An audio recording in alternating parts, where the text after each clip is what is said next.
अधिक 15 से 20 क्वेश्चन इस टॉपिक से जो हमने पढ़ाया है इस पेजेस से आए हैं। वह शाखा है जिसमें द्रव तथा ऊर्जा और पारस्परिक क्रियाओं का अध्ययन होता है। इसमें ऊर्जा और उसके पारस्परिक क्रियाओं का इसमें अध्ययन होता है। क्या कहते हैं उसको। तो हेलो वेलकम दोस्तों, आज की इस वीडियो में हम देखने वाले हैं फिजिक्स, जो बीपीएससी को लेकर मोस्ट इम्पॉर्टेंट है। 72 बीपीएससी का आप लोग पता है कि डेट आ गया है प्रीलिम्स का, जो कि होगा आप लोग को जुलाई में। जुलाई के एंड में आपको 26 जुलाई को बीपीएससी प्री होने वाला है। उसके रिगार्डिंग हम लेकर फिजिक्स, केमिस्ट्री और बायोलॉजी तीनों चैप्टर शुरू से लेकर अंत तक ख़त्म करेंगे। आप लोग देखिएगा 27 जुलाई को मैं फिर एक वीडियो बनाऊंगा जिसमें ये दिखाऊंगा कि क्वेश्चन अधिक से अधिक 15 से 20 क्वेश्चन इस टॉपिक से जो हमने पढ़ाया है इस पेजेस से आए हैं। और ये पेज मैं आपको दूंगा मुफ्त में, फ्री में, कोई भी पेमेंट नहीं लगेगा। ये फ्री में आपको पीडीएफ में देने वाला हूँ। चलिए बिना लेट किए शुरू करते हैं। देखिए सबसे पहले देखते हैं फिजिक्स। ठीक है, फिजिक्स क्या है? तो फिजिक्स भौतिक प्राकृतिक विज्ञान की वह शाखा है जिसमें द्रव को कहते हैं मैटर तथा ऊर्जा और पारस्परिक क्रियाओं का अध्ययन होता है। किसमें? ऊर्जा और उसके पारस्परिक क्रियाओं का इसमें अध्ययन होता है। हम लोग क्या कहते हैं उसको? एक प्राकृतिक जगत मूल विज्ञान है, क्योंकि विज्ञान का अन्य शाखाओं विकास भौतिक के ज्ञान पर बहुत हद तक निर्भर करता है। उसको हम क्या कहते हैं? फिजिक्स कहते हैं। फिजिक्स में एक होता है मात्रक, जिससे बीपीएससी बहुत सारी क्वेश्चन पूछती है मात्रक एवं मापक से या विमाय से। ठीक है, देखिए परिभाषा इसके कहते हैं मात्रक का किसी राशि के मापन, किसी भी चीज़ को मापने को हम लोग क्या कहते हैं? मात्रक कहते हैं। ठीक है ना, मात्रक के मापन के मानव को हम लोग मात्रक कहते हैं। ठीक है, जिसको हम किसी भी चीज़ को मापते हैं, जैसे कि मान लीजिए कि कोई इंसान जो है कितना बड़ा है छोटा है उसको भी हम लोग मापते हैं, तो वो भी कहीं ना कहीं एक मानक हो गया, उसको हम लोग मात्रक कहते हैं। ठीक है, मात्रक हम लोग का दो प्रकार का होता है। पहला होगा मूल मात्रक, दूसरा होगा व्युत्पन्न मात्रक। ठीक है, इंग्लिश में भी आप देख सकते हो फंडामेंटल यूनिट्स और डिराइव्ड यूनिट्स। ठीक है, देखिए मूल मात्रक एसआई पद्धति में इनकी संख्या कितनी होती है? 7 होती है।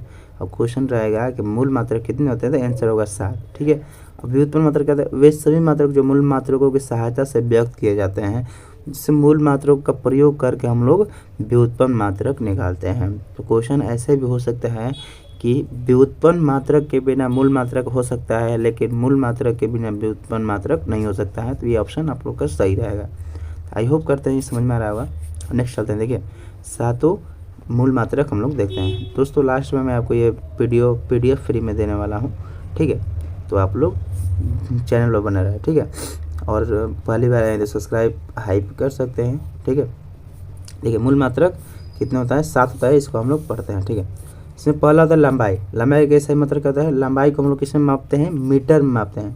ठीक ना, कहीं कपड़ा ले जाते हैं तो कहीं ना कहीं वो कहते हैं कितने मीटर में लंबाई देखते हैं, तो वो कहते हैं ये 7 मीटर 8 मीटर का है। इसका हम सेकेंड को एम करते हैं, छोटा एम। ठीक है ना, मीटर को हम लोग छोटा है। अब अगर द्रव्यमान को हम लोग किलो में मापते हैं। ठीक ना, नहीं कहते हैं 1 kg दे दीजिएगा, 2 kg दे दीजिएगा, यानी वो द्रव्यमान हम कितना वो भार है उसका द्रव्यमान उसमें मापते हैं। समय को हम लोग टाइम यानी सेकेंड में मापते हैं। ठीक है, देखिएगा ये इंग्लिश में सब छोटा छोटा उसी का पार्ट है। केजी किलोग्राम को, सेकेंड को एस कहते हैं, केल्विन के। ताप हम लोग किस में मापते हैं? केल्विन में मापते हैं। ताप किसको मापते हैं? केल्विन में। विद्युत धारा को हम लोग एम्पियर में। देखिए इसका हम ट्रिक बताते हैं आपको। देखिए विद्युत दो होता है, एक विद्युत धारा होता है और एक शक्ति होता है। ठीक है ना, जो धारा होता है कहीं ना कहीं हम लोग किस में मापते हैं? एम्पियर में मापते हैं। ठीक है दोस्तों, विद्युत धारा किस में मापते हैं? एम्पियर में मापते हैं। और जो शक्ति होता है विद्युत शक्ति, उसको हम वोल्ट में मापते हैं। ठीक है ना, वो वोल्ट में मापते हैं। आप लोग ध्यान रखिएगा, विद्युत और शक्ति दी, विद्युत धारा दिया तो एम्पियर होगा, और विद्युत वोल्ट दिया तो हम लोग विद्युत अगर शक्ति दिया तो वोल्ट हो जाएगा। आई होप करते हैं ये समझ में आ रहा होगा दोस्तों। थोड़ा बैकग्राउंड म्यूजिक आई नो कि ज़्यादा होगा, आप लोग उसको देखिएगा। ठीक है, अगला ज्योति तीव्रता को हम लोग कैंडेला में मापते हैं। ज्योति तीव्रता को कैंडेला में मापते हैं। विद्युत धारा क्या होगा? एक बार रट लीजिएगा, विद्युत धारा एम्पियर में होता है और ज्योति तीव्रता जो है कैंडेला में होता है। पदार्थ का परिमाण मोल होता है। ठीक है, देखिए एसआई के कुछ ना कुछ संपूरक मूल मात्रक भी होते हैं, जिसको समतल कोण कहते हैं, जिसे रेडियन में मापते हैं, और घन कोण को हम लोग स्टेरेडियन में मापते हैं। कि आई होप कि ये समझ में आ रहा है आपको। ठीक है, लास्ट तक बन रहेगा, आपको मैं इस पीडीएफ प्रोवाइड करूँगा मुफ्त में। ठीक है, मुफ्त में कहीं कुछ नहीं लगने वाला। ठीक है, देखिए आप लोग लिखा है कि कुछ पुराना जो संकेत है नया संकेत, जिसके डिग्री सेंटीग्रेड को हम लोग डिग्री सेल्सियस कहते हैं, कंपन प्रति सेकंड को हर्ट्ज कहते हैं, और कैंडेला शक्ति को हम लोग कहते हैं कैंडेला। ठीक है, अब समतलीय को डिजिट है वृत्त की चाप लंबाई तथा त्रिज्या का अनुपात, ये आता नहीं आ रहा कि समझ लीजिए मैंने दिया इस चीज़ को, ठीक है। ठोस कोण क्या होता है, शीर्ष 0 डिग्री को सिर्फ 0 को केंद्र मानकर निर्मित गोलीय पृष्ठ को और उसको डी क्या कहते हैं, वर्ग का अनुपात, जिसे डी ए बटा में आर स्क्वायर, डी ए बटा में बाई बराबर आर स्क्वायर, इसको हम स्टेरेडियम भी कहते हैं। ये इसको इतना नहीं ध्यान देखिए। अब इससे क्वेश्चन पूछता है प्रकाश वर्ष से, क्वेश्चन पूछा है, मैं आपको दिखा भी दूंगा। प्रकाश वर्ष क्या है, प्रकाश द्वारा निर्वात में एक वर्ष में तय की गई दूरी। अब देखिए दोस्तों, निर्वात क्या होता है इसको समझ लीजिए। निर्वात का मतलब होता है जहाँ पर न कि हवा हो और न ही क्या हो वायुमंडल हो, ठीक है, कुछ भी नहीं, उसको कहते हैं निर्वात कहते हैं, ठीक है। जहाँ वायुमंडल कहीं भी नहीं हो, मतलब कि चाल वल वगैरह कुछ भी नहीं हो, ठीक है, सांस वगैरह कुछ नहीं, उसको हम कहते हैं निर्वात। खगोलीय दूरियों को मापने के लिए प्रयोग, ठीक है ना, खगोलीय दूरी अपने प्रकाश वर्ष का प्रयोग करते हैं। प्रकाश की चाल हमेशा समान होती है, प्रकाश चाल कहते हैं हमेशा बराबर होती है। देखिए दोस्तों, क्वेश्चन ये पूछता है कि प्रकाश वर्ष किसको मापता है, गति या दूरी को मापता है। तो आप ध्यान रखिएगा, प्रकाश वर्ष हमेशा दूरी को मापता है। आई होप कि समझ में आएगा, प्रकाश वर्ष हमेशा किसको मापता है, दूरी को मापता है, ना कि गति को, ठीक है। तो खगोलीय दूरियों को मापने के लिए हम प्रकाश का प्रयोग करते हैं, प्रकाश वर्ष का, ठीक है।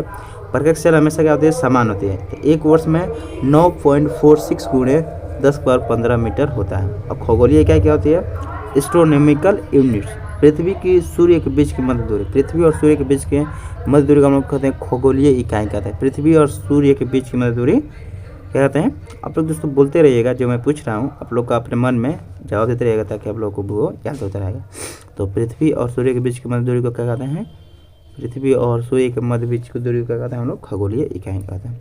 और खगोलीय इकाई का मतलब क्या आता है, 1.496 इंटू 10⁻11 मीटर, ठीक है ना, या इसको हम 1.5 गुणे 10⁻11 मीटर भी इसको हम कह सकते हैं, ठीक है। पार्सेक क्या होता है, दूरी में अपने सबसे बड़ी इकाई किसको कहते हैं, पार्सेक को कहते हैं।